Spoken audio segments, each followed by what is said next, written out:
morning, Kat. Thank you for being here with me today. And I look forward to learning more about you and your work and all the great things you have been doing.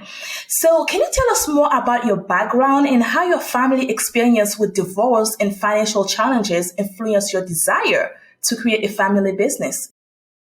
Absolutely. So, and I mean, what a tough question, especially in this current day and age. People are faced with such hard decisions and hard things in life. I mean, one door opens, they say, and one door closes, another one opens, right? And that very much falls in with divorce and handling family matters. So, I guess starting off with my background, my family's actually from Trinidad in the Caribbean. So my upbringing is West Indian, but we spend most of our time pretty much up and down the East Coast of the U.S., from Florida all the way up to New York. I tend to have a more New Yorker's flair and attitude, but it helps you get through things. And about 36 moves in, because I've actually moved 37 times in my life, we finally made a move down to Georgia. And it was in that time after about 28 years of marriage. My first exposure with divorce was my parents divorcing. And actually at that time, maybe a year and a half after that, I myself got divorced. So I was able to help my mom through her processes and then be able to apply things for myself. And at that time, I was a manager with Sam's Club, and I had just transitioned to a role of director of education for a nonprofit association that helps hoteliers around the whole U.S. And my life individually and personally was really growing, especially as a woman and a woman of color. One, the opportunities are not always there, and I happened to get a fantastic one to walk in and be on a corporate level and be able to educate people, beyond the U.S., which is a personal drive of mine, just to be able to help as many people as possible. And education is such a fast way to do that. But it got very challenging, and it got to a point where, and I mean, I say this for anybody who is thinking of divorce, has gone through divorce, but there's a point where you stop seeing a future. It gets a little dark, it gets very dark. There's no light without darkness. And it was in that moment that I realized that there's no way I can be my best me if I can't see a future for myself. There's nothing to strive for. And, with God on my side and always behind me and a lot of support from my family, I made that decision. I finally pulled that trigger, so to speak, and took a big leap of faith that I will be able to do it on my own. And at the time, I had a 3-year-old from my first marriage. So it was definitely a big challenge. And I'll tell you, when you get it in yourself to pull up your bootstraps and keep moving, it kind of ignites this different fire in you. And then when you have a child that you're caring for, and then it's a daughter that I have, so I'm also setting the example for what is happiness for her, what she wants to be in life. And, when you're done with work, you come home and that's supposed to be your happy place. I want her to have a true feeling of what that looks like and should be like. Not, the sadness and so on. So, coming out of all of that, and in the midst of surviving my divorce and being on my own, the pandemic hit. So at that time, I happened to meet my current husband, and he was very business minded, and we talked a lot about business. And then when COVID hit and everything shut down, that's a once in a lifetime thing. We had a tough conversation. We're like, we're not doing the best for our skills, our passions, and what we want. So we kind of put our minds together, our skill sets together, made a list, and very operationally and educationally went through things and learned that, man, we have some magic, and whatever my weaknesses are his strengths, and vice versa. So we decided to form BasKat LLC. My husband's name is Bassam, and I'm Kathija, so BasKat. We put it together. And it was in that moment we also decided that we will not take on any partners. We've decided that we're not going to do any type of investors. It'll just be us and whatever bootstrapping we're capable of doing, along with, financing, traditional and non-conventional, of course. So I think that was a very big answer, but there's so much. I love it. There really is so much. And I know I don't want to harp on like that divorce part, but kudos to anybody that sees the door and walks towards it. You know when you're just not happy, and it really is just a matter of time before, you decide you deserve to be, and you make different decisions. Yeah. And using your skills, using your passions, and seeing a future is so important. And I think that a lot of us, a lot of women and even men, I can imagine, stay in the marriage just because they think that this is it for them. Mm-hmm. Yeah. This is the future. If I move, what can I do by myself? Or am I capable of doing this or not? Especially as women. And we have the kids, and maybe the kids need a father. So I need to stay there so the kids can have a father. One thing I got to see with other women is that they end up raising children that are miserable. Even with the father around. They're not happy. Yeah, that's that same thing I was saying. You set the example of what they want to strive for. And if they grow up in a home where there's fighting all the time, there's no happiness, mommy's never smiling, daddy's always leaving, whatever their story is, this is the part where as parents, we contribute to the future that you're building for your child. And to your point, I will tell you, I never thought I was capable of surviving on my own, paying for rent on my own. Like I grew up with both my parents pretty much my entire childhood. I was, for the most part, sheltered. And I went from one house to the other where I was taken care of again. There was, a head of the household. And of course I worked, and with my first marriage, I got to the point where I was the main breadwinner. And then, with the economy and so on, he had lost his job, and I really became the supporter for everything. And it was life that really showed me that you can do this on your own. Like, why do you keep thinking you can't? And at the time, just as a little funny aside, when you're ready to divorce and you get rid of them, you realize it's like a big cost savings. You get all this money back in addition to time and happiness and peace of mind. But I was like, wow, I didn't realize I was spending so much added money. And energy. Yeah. So once that was done, my daughter and I ended up being able to increase our quality of life. We had so many more resources, plus the energy. And, once you make up your mind you deserve the best and you strive for it, you really see your quality of life improve.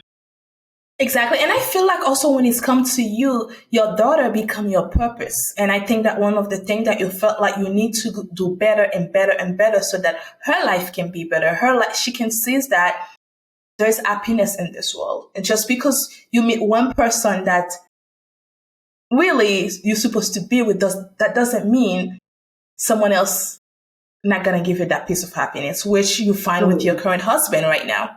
Yes, I say that he is my blessing from all of the pain I had to go through. God sent me my blessing. And actually it was for both of us. He himself also went through a divorce. So we've been through the ups and downs. You know what that's like. And you also know the stress that comes with the legal side of it. On paper, it sounds, in and out, done. But it's usually like about a year, the whole process. And it's extremely emotionally draining and dragging. And man, you really have to come to terms with yourself and eat humble pie for life. Humble pie is always on the menu. So now, what motivates you and your husband? I know that you said COVID hit and you both have the skills and then you know what each one of you can do. What was that moment that said that you both decided, hey, let's go ahead and start BasKat LLC? Wonderful question. So my husband has his own really unique story. He was born in Italy and raised in Egypt.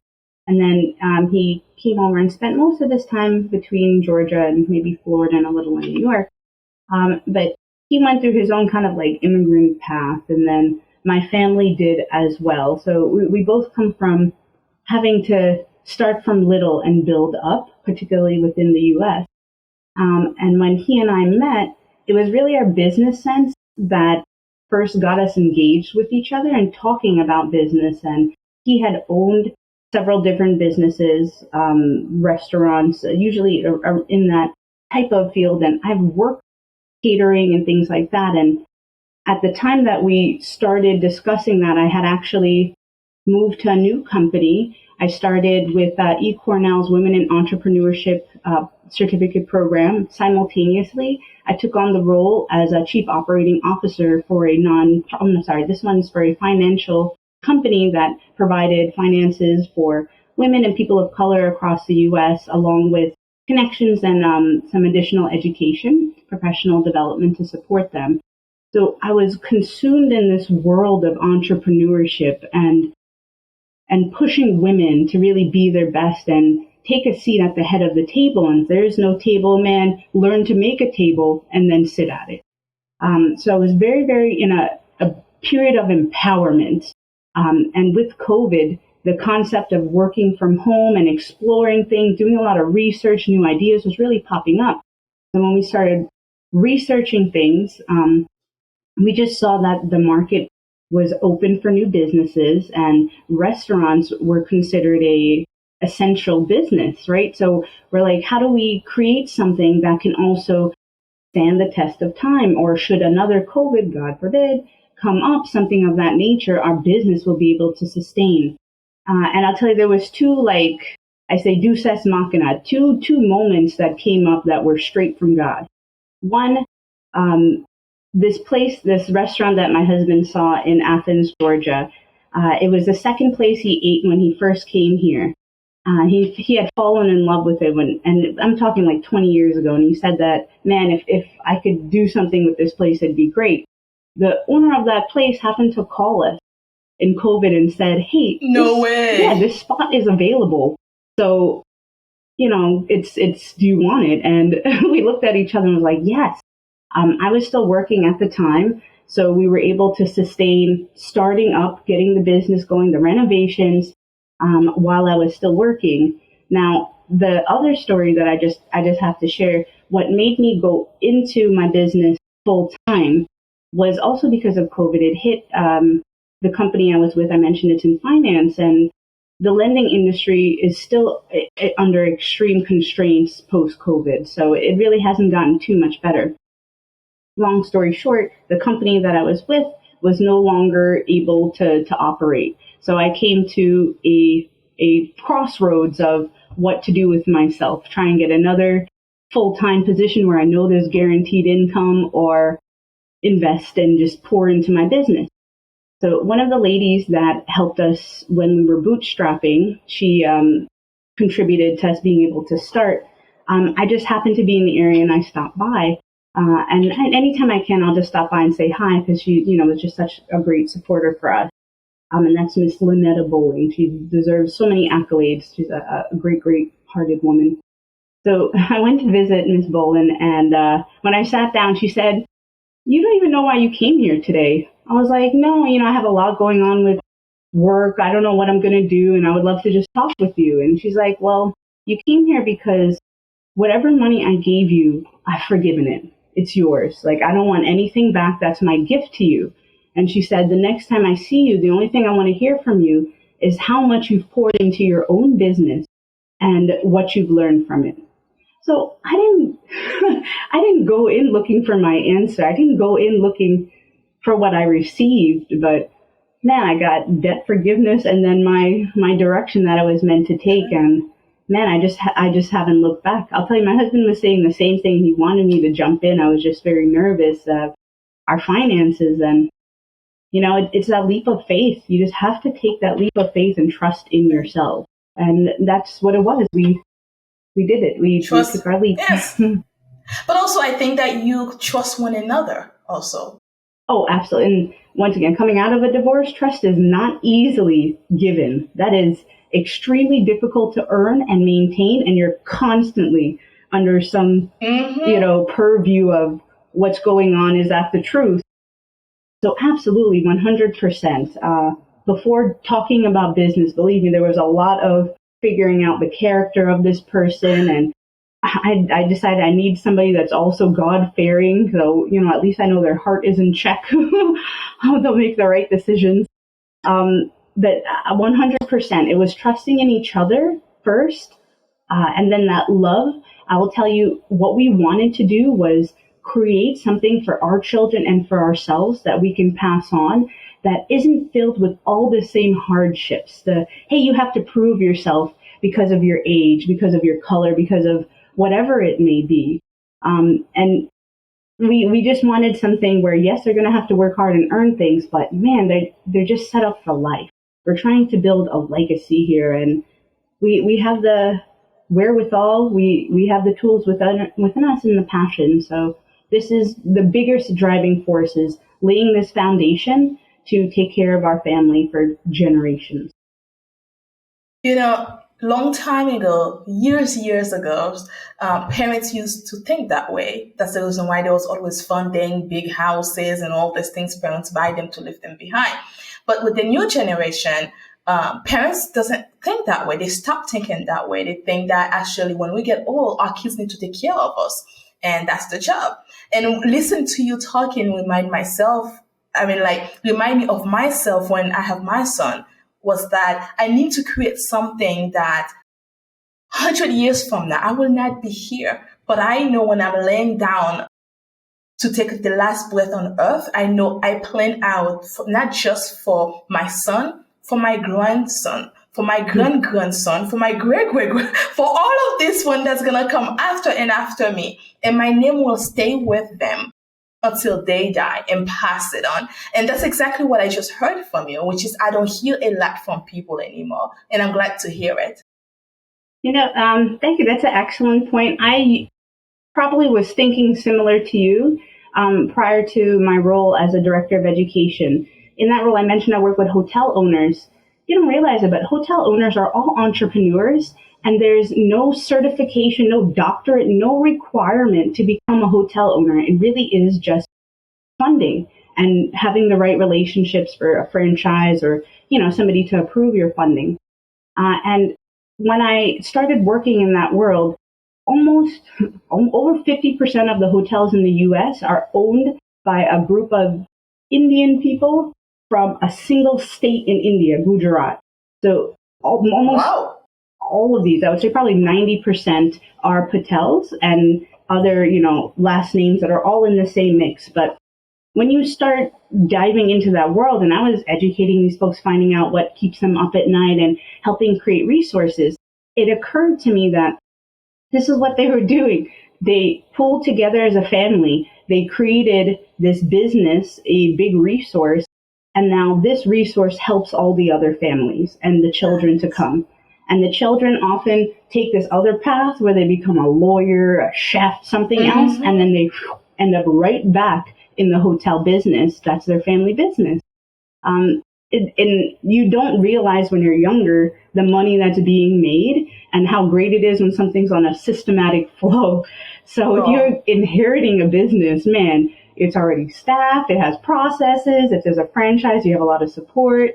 So there's a lot of benefit in it from the child standpoint, but that whole world really showed me how much community was involved and the importance of keeping it together. And especially at this part of my life, I see the friends you had, whatever relationships you made when you're 25 and younger, they don't stand up. I mean, you guys could have been blood sisters, swore till the end of time, whatever it may be. Folks just don't show up sometimes. So you have to really identify who is within your circle. And when you find it's yours and your own, why not protect them? Why not keep them, in a place where they don't have to go out into the hardships? Exactly. So this is to keep us all happy. So now let's talk a little bit more about BasKat So let's talk about a little bit more about BasKat LLC. So now, what exactly is the company about? And because I know that you have different umbrella under the company. Can you tell us a little bit more about it and each umbrella, what they stand and what they do? Absolutely. So BasCat LLC is our parent company, and honestly, when we first started it, the very first business we opened under it was called On Time COVID Supplies. Because COVID was hot, we had happened to get a connection with the masks, and those were selling out everywhere. So that was our very first business, and I made like a tiny website completely on my own. It was slightly embarrassing, but I was excited for the challenge. That died down quickly. Those masks started coming in hot. Shortly after that, we started Munch Hut Deli and Store. So to create Munch Hut Deli and Store, I mentioned I was part of that eCornell Women in Entrepreneurship certificate program. We had to do homework and projects and things. So I used our business as my real-time case study. So whatever I did for homework, I was applying real time.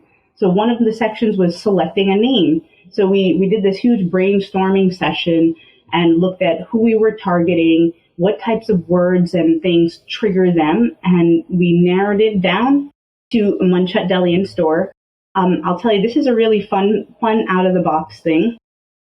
To figure out if we were on the right path with our name and our menu, our store was under construction at the time, and my husband was like, he gets all antsy if he's not working, they're not in the right frame of mind as a man. So he signed up with Lyft and started driving Lyft in the area. While he was driving, he started polling people. What do you think of this name? Hey, what do you think of this food?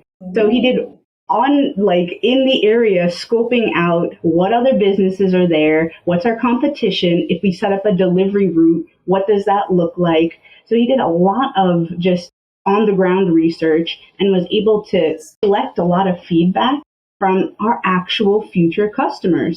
So that gave us a good leg up for knowing that we were on the right path. So that is how we landed at Munch Hut Deli and Store. And the menu itself was developed from a few different things. My husband used to own a business or run a business in Athens. He owned a few different ones. But it was his time there. I think it was over 15 years he spent at that one business. And it was the same target demographic. So he already had some idea of what they were looking for. So we used some of that to build our menu, and then started building it out based on what we were hearing, what we see in the market. We also look at data. I'm like a huge data nerd. So I wanted to see what else is in the area so we're not creating the same type of food. My thing is wherever is the least competition is where I want to show up. And our hours are 9 p.m. to 4 a.m. So we have a huge chunk of that market share. There's very little competition. So we could do a lot within that time and not have to worry about others. I will tell you it's a little challenging on the hiring side. Yes. But operationally, it's really good for revenue generation. And then with that, because Munch Hut is very much catered to the students, young people, and the college life. We're in a college town. We're actually across the street from the University of Georgia.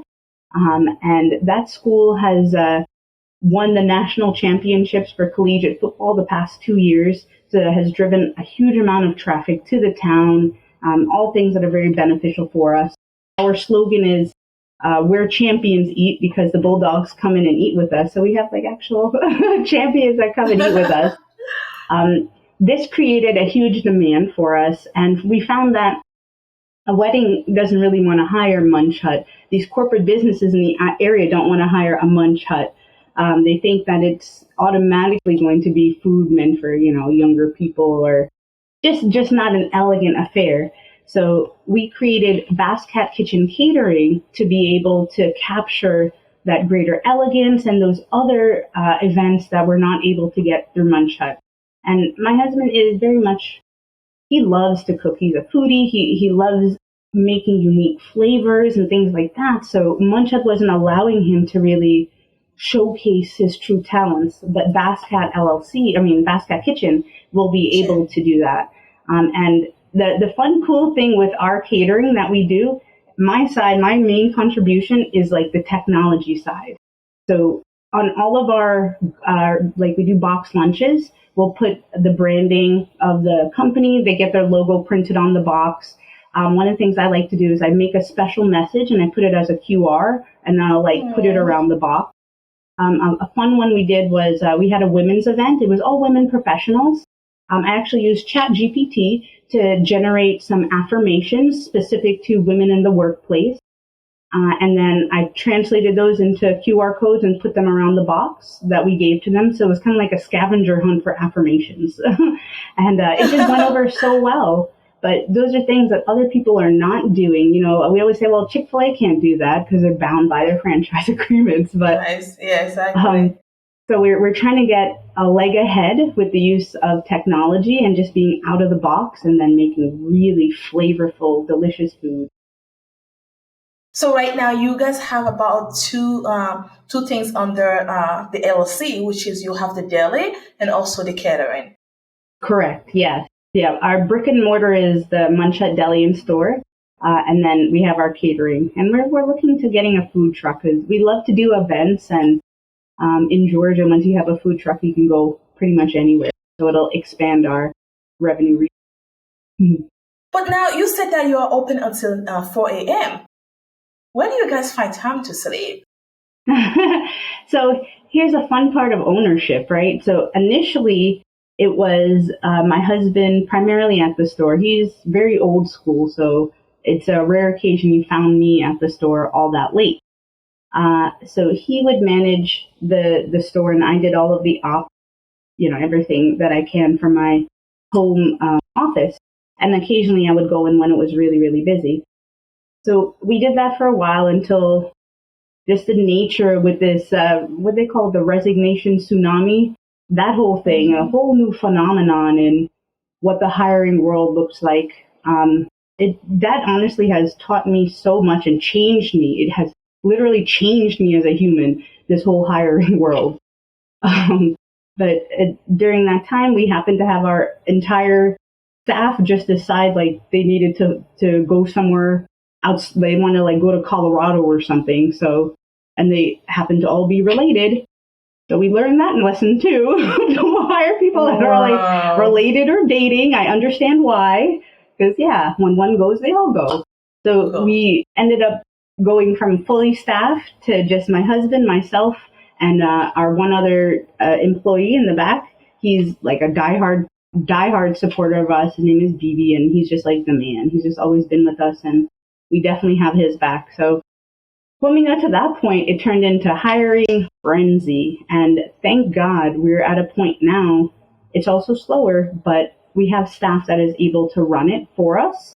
And we're able to refocus now onto the catering and to these different areas of ownership where we're able to make a bigger impact. But when it is busy, my husband goes in, and he's kind of a night owl. So even if he's off, he's going to stay up until 3, 4 in the morning anyway.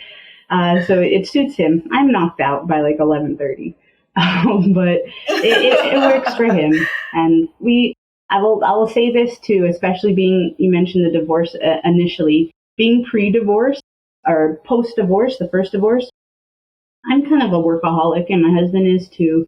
We did that through our first marriage, and we saw the ups and downs that come with that. So as we're entering this marriage together, he voiced it to me that he didn't want to be that person again. And it made me kind of look harder. In our brains, we're like, oh, we're working. We have to work. The end. No, just no. You're working towards your quality of life. So what are all the components that are impacted to equal your quality of life? So he makes it a point. Sometimes he'll drag me out of here, or even if he's on that late shift and our hours are different, he'll set an alarm and he'll wake up and come have lunch with me, or I'll go and just take a nap and snuggle with him. These are the parts where ownership is helpful, right? So you can make your own hours and nobody's saying, oh, hey, where are you going? To snuggle? Forget that. So we are making it part of our day to care for each other and show care for each other, and not while I'm typing, I'm listening to you. No, fully engaged, walk away from the computer, eye-to-eye contact with each other. So that's something I just want to pass on for, all those listening. It's very important. They say what you put in is what you get out. It applies across the board for everything. And if you're in your second marriage or so on and you really want it to work, do that. Make it work. Don't get lost in work and things for other people. And also that I think, I love the fact that what your husband said, that I did that in my past marriage, I don't want to do it again. Also, it's a lesson learned. You already know that happened before. Why repeat that again? And I think that a lot of time also we also try to think we know what the other person wants, but in reality, we don't really know because we're just thinking it and make ourselves believe it. And I think what you two did is not thinking that, well, Kat want that, well, my husband want that, so we're both happy then. In reality, that's not the truth. And your husband probably not happy, just saying, well, she's happy, I guess I should be happy for her. And then just let it slide because he's just trying to be the best husband that he can be. But I love the fact that you two sit down and kind of make time for one another. And because that's what's bringing you guys together. That's what's make it all happen. All this opening a company, having all of these great things happening. Mm-hmm. Don't forget it. It's love. So we have love needs to be maintained, and people think that before got married we're in love, or it's gonna stay after marriage. But that's not true because it changed. We live in the same house, we see each other all the time, but that doesn't mean that the love's still there. Love needs to be maintained, and I think a lot of people when they get married they forgot about it because my husband is in the next room, so everything is good. But that's not the reality. Yeah, I'd say the stuff you did when you were dating, keep doing it. He's in the other room, show up and just give him a kiss and run away. Yes. It puts you back in their mind at the top. And, vice versa. They say learn your spouse's love languages. My husband likes when he gets little notes. He likes when I send him a picture every now and then. What did it cost me, So little. And it's more the time and the energy. One of the things my husband told me when we first started dating and getting together, it didn't occur to me, but as somebody that likes numbers and math, it made sense. You know how people say, oh, it's my better half, my better half. When you get into a relationship, you literally have to give up half of who you were. You have to make space for this other person. So it should be the half that stays should be the best of you. It should be the most loving and the great parts of you. And then you make this space for your significant other. And then, man, together it goes great. And especially now with just the nature of how our country is, the culture is, or so on, it's very me. Oh, he loves me. He's going to do things to make me happy. And once you get in a relationship, it can't be that. It has to be we. You got to flip that in. And once you refocus, you gain happiness in doing those other things, that aren't necessarily for yourself directly. You always get an indirect benefit. But, exactly. And like you said before, you build trust. Yes. And man, as you get older, you want to think about when you're 60, 70, 80, you still want to be so excited to see that person. You want to still spend time with that person. We joke and say we got 90 years ahead of us. I want to make sure those are 90 happy years, not just to say we made a number. I want it to be quality, I want it to feel like I'm living my life and I've deserved to be happy. Yeah, exactly. There's nothing wrong with being happy. I think that's what you were put in this world. You're supposed to. This is it. I know that all of us have our own belief of what's happened after we pass on to this world, but at the end of the day, this is it. This is what you know right now, and this is what you have right now. What's going to happen after? No one knows what it is. Absolutely no one has a clue. So make the best out of it and make sure when you are leaving, people will still remember you. Not in a bad way, in a good way, actually. Yes. Yeah, I agree. And, it's very easy to say these things. I'll say one thing that might help those out there that are kind of struggling with finding that. I know a lot of people are also very obsessed or addicted rather to their phone, to technology, to something. Yes. Set a timer on your phone where you have to walk away. If you know you're going to be on your laptop around sleepy time, put your laptop in a totally other separate room or maybe leave it in the trunk of your car, something where you're going to be too lazy to go get up. So you're just going to stay there. But create the challenge for yourself to access those things. And it's amazing how much just your phone can take you away from reality of what's happening around you, your significant other, the pretty trees, the things that Beautiful world. technology can easily take away. I love having my feet on the ground. I love the sunshine and all of that. And none of that comes from technology. Unfortunately, no, it doesn't. So now that brings me to another question for you. You mentioned that partnering with the UGA to provide students with work experience and professional development opportunities. How will this collaboration benefit both the students and your business? That's a very great question.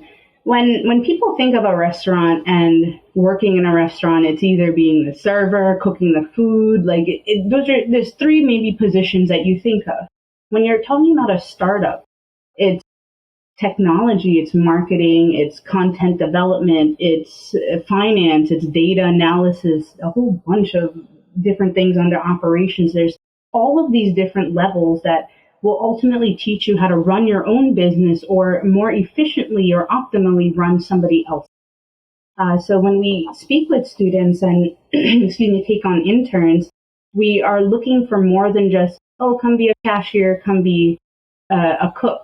It's, hey, you want to be a cashier? Like one of the employees we have who is our cashier, he is also very passionate about photography. So we said, okay, great. We need photos for our social media. Can you make it a point, part of your week, allocate time to take pictures and send them in? So we're feeding their passion while also giving them this real life knowledge that can help them where they are now and then where they are in the future. When anybody works with us, we can't help it. My husband and I are like professional development speakers really naturally. So we can't help but educate and develop people along the way. So if you're working with us, you're getting additional tips, tools, structuring, definitely exposure to technology. You're going to walk away as a more equipped individual from us to wherever else you head in life. And we're extremely fair employers. So we're one of those, I say unicorn type of employers that actually care about our staff. Like, you can't be sent out into dangerous areas or anything like that. Our store promotes respect first above anything else. If a customer is being disrespectful, you will get tossed out and banned before you think you can come back and talk to our staff all crazy. Like, we are just all about respect first. And I think that will also help set up these students to look for what they truly deserve and want. And hopefully avoid some of those pitfalls, or at least see some of those red flags of like, oh, wait a minute, this is not going to be a conducive environment for me. Yeah. I need to apply somewhere else, or, whoa, this isn't going to work. Let me just stop now. So we get the students, of course, we get that direct help of getting any of the work off of us. That's always my happy place, delegation. Take some of this off of me. But it feeds our hearts in our being able to help these future generations and educate them and make them feel better about themselves. We build them up. We help the professional confidence, as much as we can. And then the students themselves, man, from the work life experience to just the environment, there's a lot to gain working with us. So now, how do you plan to utilize the grant you received to further develop your business, create job opportunities, and establish a family legacy, which I know you really want to do that? Oh, yes. So many things. I mean, every quarter it seems like we end up going into something different. Like I mentioned, we would love to be able to get a food truck. That's something we're looking into right now. So a grant certainly would help with the down payment for something like that, which would increase our reach tremendously. We go from our county to now every county in Georgia. The staffing up, if you actually looked at our job posting ads, we are paying people way above average and normal. We want people to be able to stick around with us for sure, but be able to live. Like you come in and you work, you spend so much time with us, and you should be able to go home and pay your rent. You should be able to eat out if you want, the same way we want a quality of life. We want to encourage that for everybody really, but definitely those we employ. So the staffing part was huge, making sure we're able to pay people. We like to offer bonuses. We like to do more with them. So that's one avenue. And then the other part is really expanding on our technology arm. We want to get a robot that will help with some of our internal efficiency. And the one that we're looking at can also help with our catering. They can do past hors d'oeuvres for us. And the screen Really? does marketing. Yeah, so it has constant advertising. It can sing for you. It can do different things. So it's a marketing tool. It's an engagement tool. It's something that separates us from so many other people. And it now helps the overall efficiency of our store along with our catering. So that's like one avenue. I will tell you, it's easy to talk about technology and what you can do. It's extremely granular in all the steps you take to get there. So our BasKat kitchen catering right now, we are working on the website and getting that developed.